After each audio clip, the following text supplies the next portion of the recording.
So, someone wrote into Reddit asking, "Will I ever marry? I need help with timing." However, they wrote it into the horary subreddit, and this is from October, if I'm not mistaken. I don't want to read the. I don't want to necessarily go through all the stuff that they read, or that they wrote rather, but their own. Let's see. We can scroll down and see their own prognostication. I think she said yes with caveats or something like that. Verdict, yes, but with difficulty for both me and the other person. Problems we have with ourselves, not each other. Or this chart is too old at this point and I need to recast. So I don't agree with one or two. I don't think that the answer is fully yes. And I don't think that this chart is too old, or rather, maybe this chart has opened itself. Now, but first of all, the very first thing I would say though about this is that unlike Kid Cubby is like the master of horary, just generally and on Reddit, but just generally a complete master, and he he definitely thinks it can be done with the questions of this nature. I mean, he's such a virtuoso with questions that he can do almost anything with Horarian. I revere him. But I have definitely come in and said, with questions of this nature, which are, will it ever happen? Right? If we're asking about, is it in the cards for me? Then I would generally want to look at the natal chart, right? Because that tells us what the life promises. But if we don't have a natal chart, right, then we would be already using what Lily would call a universal question, right, or what the older astrologers would call the universal question. And so then you could be using that horary as their natal chart, and then I could be delineating their seventh house and their marriage prospects based on that. So I'm going to do it from that perspective. That this is a But the first thing I want to say to this client or to this OP is be aware. Go back to your natal chart and look to see if any of these placements are on your natal placements. Right? Is your Venus at 7 degrees of Capricorn? Is it ascended on anything? Are any of these planets on anything? Because often, I mean, that's something that tends to happen for me between horary. There tends to be this nexus between horary and natal, but it doesn't happen for everybody. But I would ask you to look at that first. The second thing I'm going to say is, let's just break everything down. One of the questions she asked was about, well, here of course the moon is the ruler of the seventh house, right? It's Capricorn rising. The moon is the ruler of the seventh, and does that mean that the person is near me? That the person might be near, right? But really, what I feel, first of all, this is a love question. This is a marriage question, right? And marriage is under whose governance? It's under the governance of Venus. And so it's really important often to me, the two first things that I often look at in horary questions, in any chart, but in horary questions especially, is what's the sign on the ascendant versus what's the question, and what house does the moon rule? Because right, she's the mediatrix between the celestial realm and ours. So wherever is kind of her domain or her domicile, that's usually a sensitive and important spot. Like obviously in this particular case, the moon rules Cancer, the moon rules the seventh house, right? That's the sensitive sensory organ in the chart. I used to call the moon the chart sensory organ. But so that's the sensitive spot in the chart that needs to be probed at, or that we're probing in. So just from that, we know that this chart is radical. I mean, that's another Kid Cubby thing. All charts are radical. We know this chart is radical. I definitely do too. But let's see. So first of all, we've got Capricorn on the ascendant. And Capricorn is the triplicity of Venus, right? Venus, the daytime triplicity of Venus is Earth, right? She's the Earth ruler. But aside from that, not really much else. right? So there's not really that much similitude. And also, when we're asking about a love question like this or a marriage question, really, this is a marriage. This is a karma. What's my karma in relation to this area of life question? And the area of life is love. And so it's interesting to me that it's a Saturn ruled sign because, of course, Saturn represents delays. This person is 40, right? So that's the maturity, right? So Saturn represents people that are over a certain age that reach a maturity in age. This person is over 40. Saturn represents delays, right? So Saturn has delayed the marriage. They've never been married before. Saturn is delaying the marriage. Saturn can be nose. Saturn can be nose, not N-O-S-E, but N-O apostrophe S. Saturn can be, restrictions, withholdings, right? So we're in the slowing things down, so we're in that area. And also, this is the Earth aspect, the feminine Earth aspect of Saturn, right? So it's also the down to business and okay, what's the bottom line here? What's going to actually take place or not? Um, where are we going? Where are we going? How we can't just sit still, that kind of thing. Of course, it's a cardinal sign or movable.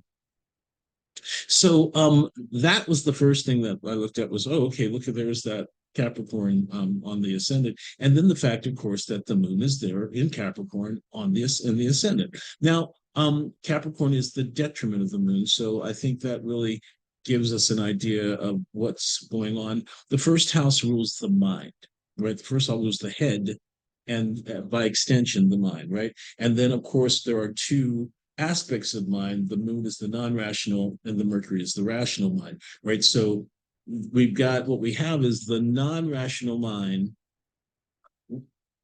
thinking about marriage, right? Because the ruler of the seventh is the moon here. So the moon is the non-rational mind, and of course, the moon as the non-rational mind represents our desires, our cravings, our senses. What? So I would imagine that maybe you might be that the person might be subject at this moment or at this time to maybe irrational decisions around things because of a need, right? So basically, irrational decisions based on need is what I would imagine is probably happening, specifically since it's based on need in relation to this topic, which is marriage, right? So the ruler of the seventh in this particular case, unfortunately, the ruler of the seventh is not in a particularly good situation, and she's about to approach the square to the ruler of the sixth and the eighth, right? Mercury, the sun is the ruler of the eighth. That's her next application. And Mercury is the ruler of the sixth. That's her last application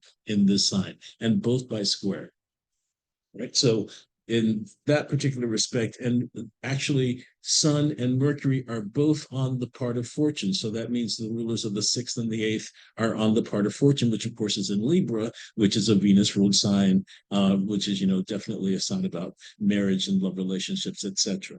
So that's an important thing to be taking into account. Of course, from now and even from look at this, even from the part of fortune as the ascendant. If we go from Libra as the ascendant, then the sun is the ruler of the 11th, and the Mercury is the ruler of the 12th, and the Venus is in the 12th from the part of fortune. So the ruler of the fortune is in the 12th from it's the part of fortune itself.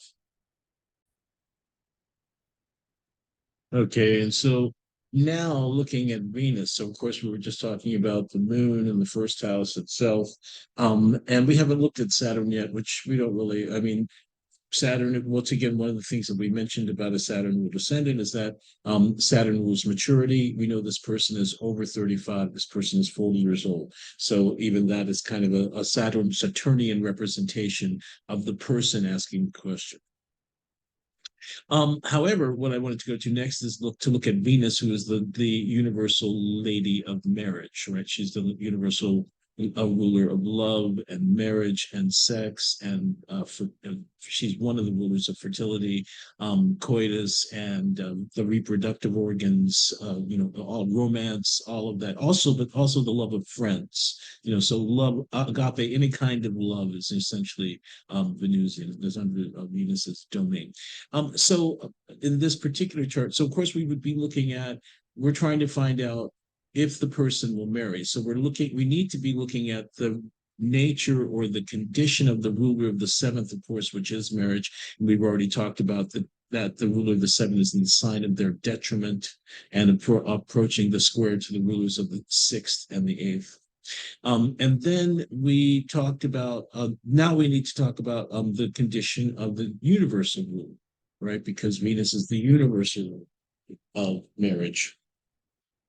And Venus, as the universal ruler of marriage, will have something to say about the situation as well. This person has asked this question when Venus is in the sign of her fall.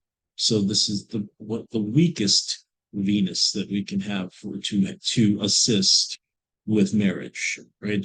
Luckily she's not too badly impeded. In fact, her next application is the trine to Jupiter, which should be helpful. And we're going to talk about that in a second, whether or not we actually think it is. But that's an important. All of these significators are important, right? The fact that the moon is that the moon is the ruler of the seventh and the first, right? The moon is mind. The first house is the head and mind. We know what's on this person's mind, what's on this person's head. And we know that also what's on this person's head is under the domain of Venus. And in this particular chart, the universal ruler of this particular domain of which we are asking is fallen, is at its weakest state by sun. So that's not necessarily a good sign for the question, right? Because Venus in Virgo is not what we would be looking for or asking about when that's happening. And we were talking about the part of fortune, right? We were talking about how the part of fortune is Libra in this particular chart. It should be in the second degree of Libra, second or third degree of Libra. And once again, Mercury and the Sun are in Libra, and so they're right on it. Venus herself is fallen and in the whole sign 12th from the part of fortune as well, which is not necessarily a good sign for it. If that means that Mars is the ruler of the seventh, that's kind of Mars is in the best condition of all the planets in this chart. Mars is definitely in the best condition. But what's interesting, I don't want to get ahead of myself. I'm going to talk about Mars in a second. But what I wanted to kind of talk about with this Venus is applying to the trine of Jupiter, okay? Which should be helpful, right? However, Venus is in the sign of Virgo, which is the detriment of Jupiter. Now, Venus is applying to Jupiter, who's in Taurus. So that's one of the qualifications for what we call classic reception. Either planet A is in the sign of planet B and is applying to planet B. So that would be, for instance, if this were the case, Venus were in Pisces applying to Jupiter, right? But in this case, or when planet A is applying to planet B, who is in the sign of planet A. And that's what's going on here. Venus is applying to Jupiter, and Jupiter is in Taurus, right? So, which means that planet A receives planet B. So Venus is going to end up receiving Jupiter in this particular case. And so that's a good thing. That's a relatively good thing for Jupiter. However, Venus is in the detriment of Jupiter, which creates a non-reception. It basically, there's a really interesting thing that is written about this. I think it's in the Three Judges or whatever. It's in one of these things that I've been looking at. And it talks about how it presents something that planet B, in this particular case, Jupiter, has to adjust. It's something that the planet A like basically puts up a mirror and says, "Hey, this is what you really look like," and planet B is like, "Oh my God, really? Oh God, I'm going to have to change everything," and so that's not useful. This trine is not quite as useful as we'd want it to be. Secondly, Jupiter is retrograde, which involves this Venus Jupiter in what's called a return of virtue. So Jupiter is already pushing the virtue back onto Venus and saying, "Hey, no, I'm sorry, I can't help you." I think, who was I reading where they were talking about the return of? Oh, it was Ben Dykes when he was talking about how return of virtue is like somebody comes up to another person with a bag of rocks and they say, "Can you help me with this bag of rocks?" And they say, "Sure, I'll take help you and carry the bag of rocks." But with the return of virtue, the person says, "Hey, can you help me with the bag of rocks?" And planet B says, "No, I'm sorry, I can't help you with that." And so Planet A says, "Oh," then some of them have to figure out if this is a return of virtue with fitness, whereas Planet A says, "Okay, I guess I'm going to have to do it by myself," or with detriment, where Planet A says, "Well, I guess these stones aren't going to get there." Right. So in this particular case, it should be fitness. I think it should be fitness, but Venus is so weak that it might be a difficulty. Might be very could be very much a difficulty. And already we see that the life, for this person is over 40. It's never happened yet. So we see that the mojo of this Venus is not particularly strong, and it hasn't. If we're using this as the natal chart. Now, of course, I've already made my caveat at the beginning. But if we're using this as then pretending that this is our universal question, there is no natal chart, then we can see how things have been to now, right? So now, so looking at that, so will it happen, right? So that means basically, will the ruler of the first and the ruler of the seventh come together, or will the moon and the ruler of the seventh come together? And of course, the moon and the ruler of the seventh are the same thing, or the same planet. However, Venus is, of course, the natural lady of marriage. So is there any connection between Saturn and Venus? Right, that's the first question. And then, is there any natural connection between Saturn and the moon? Of course, the moon is ruled by Saturn, which shows that once again it's on the person's mind, right? The person is thinking about, Saturn is thinking, or marriage is consuming the mind, we can maybe say in this particular case. But it but the natural relationship, the whole sign relationship between Venus and Saturn is an opposition, right? She's the lady of marriage, and there's an opposition. There there would be, the moon, of course, is, moon has already left to seven. There, by whole sign, there's a sextile between Saturn and the moon, but that's taken place way, way, way in the past. And now, like I said, the moon's moving to the square of the rule of the sixth and the eighth. Then the I think so. There is no perfection per se, right? There is no, even Venus herself is kind of, she's dangling really close to the cusp of the ninth house, and you all know that I tend to like to put, if it's close to the ninth, to the cusp, I tend to put it in the house, which of course would make her then cadent and even weaker, right? But I'm going to keep her in the eighth here, but which is difficult enough. Note that, note that the sun, this is obviously something that's really bothering this person, because the eighth and the eighth and the sixth is bad fortune, the eighth is fear and terror. So this is something that's creating probably a lot of anxiety, probably creating they're ruminating a lot on on the bad fortune in relation to the situation. So I can see that that's difficult, and of course this and of course this video won't help. My last So there is no perfection, so that doesn't look good. Venus doesn't really look good. Rule of the seventh doesn't really look good. um then there's Mars. Now, why did I bring Mars up?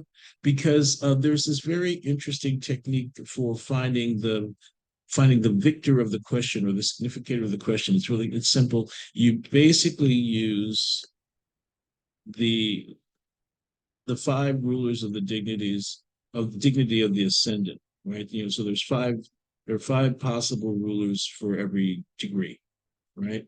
And so in Capricorn, Saturn is the domicile ruler. Saturn is the ruler of Capricorn. Then Mars is the exaltation ruler. There are three possible planets that rule the element or triplicity. It's daytime in this chart, so Venus is the primary ruler. Then there are five uneven divisions of the 30 degrees of the sign, and a planet rules over each of those divisions.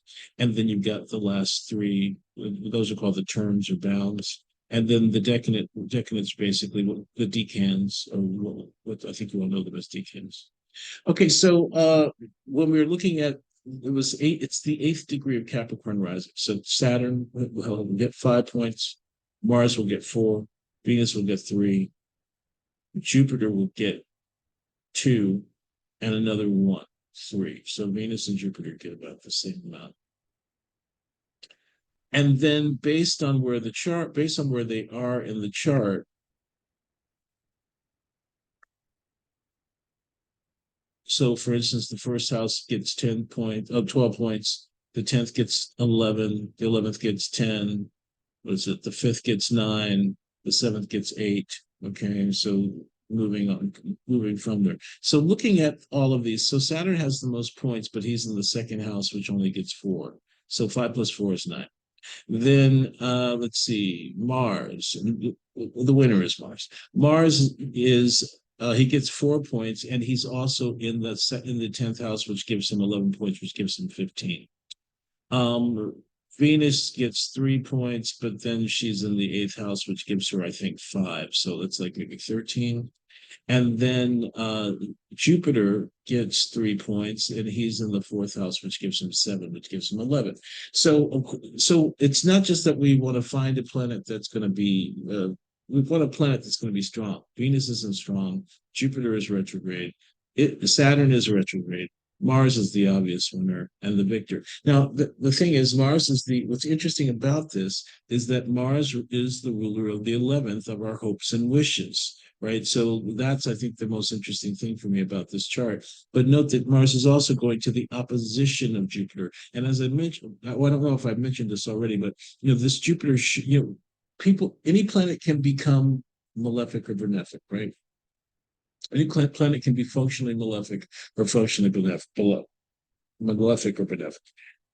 Excuse me. Jupiter is naturally seen as the major benefic. He's the great benefic, but he can be malefic, especially if he rules the sixth, eighth, or 12th.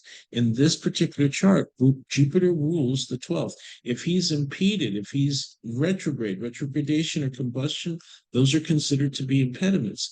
Impediments will change the nature of the planet. And not only that, but we've got Mars applying to Jupiter. Well, the real application is Venus Jupiter. That's happening first, and we talked about that already. But after that, then Mars will be doing his thing. And first of all, Mars and Jupiter are enemies, and then Jupiter is in the detriment of Mars, right? So even this kind of the victor of the question, or the question, the significator for the question is applying, and Jupiter is the ruler of the 12th, which we know is self-undoing or pipe dreams or whatever, that kind of thing. So looking at this, I would say, obviously I'd need to see the natal chart. But from this chart, it doesn't look good, right? I would say we could probably say, will they ever marry? Or we could also say this chart only goes as long as it goes, right? We could say for the time period that this chart covers, the answer is whatever the answer is. Now, the person asked ever, right? But they're thinking in the now, right? I mean, I don't know. They asked ever. I obviously this person says yes, but with difficulty. I'm saying what I think I would like to say is that it looks like the karmic what's in the karmasaya, or this looks like the karmic legacy is generally no. Right? It looks like the karmic legacy in relation to this area of life is generally a no. Can we only have this chart from which to make a judgment. I would need to look also at the natal chart in order to do so. That is my judgment.